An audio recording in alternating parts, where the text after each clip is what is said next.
Le RX, c'est le gros SUV de Lexus, concurrent des BMW X5 ou Mercedes GLE.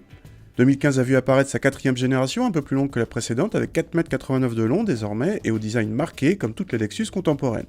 Le nouveau RX n'est proposé en France qu'en version hybride 450h et 4 roues motrices, avec sous le capot un V6 essence de 3,5 litres de 263 chevaux, associé à deux moteurs électriques, un pour chaque essieu, les roues arrière n'étant entraînées que par leur moteur électrique. Le tout est associé à une boîte à variation continue façon Prius. La puissance cumulée atteint 313 chevaux.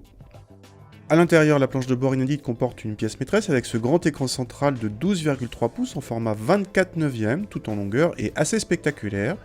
Cet écran non tactile se commande via cette sorte de joystick assez déroutante au départ, mais on s'y habitue vite. La qualité de présentation est flatteuse dans l'ensemble, en progrès par rapport au précédent RX. À l'arrière, l'habitabilité est excellente et on retrouve une banquette coulissante en 2 tiers 1 tiers. Le coffre peut embarquer 540 décimètres cubes, soit nettement moins que les X5 ou GLE.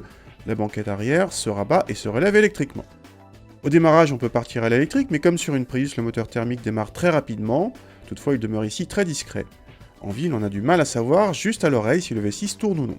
Sur route, on retrouve l'effet mobilette de la Prius, mais très atténué, d'une part parce que l'insonorisation est infiniment meilleure, d'autre part grâce à la sonorité du V6 beaucoup plus agréable.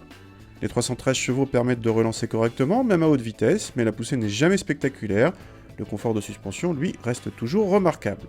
En contrepartie, malgré des suspensions pilotées et plusieurs modes de conduite, dont Sport et Sport Plus, l'engin n'est pas dynamique et se montre plutôt sensible au roulis.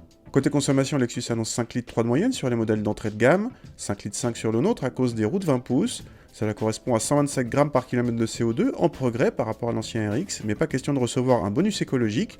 Chez les SUV, seuls les hybrides rechargeables y ont droit, comme le GLE 500e ou le X5 40e, mais ce RX, à défaut de bonus, évite quand même le malus, pas mal vu le gabarit.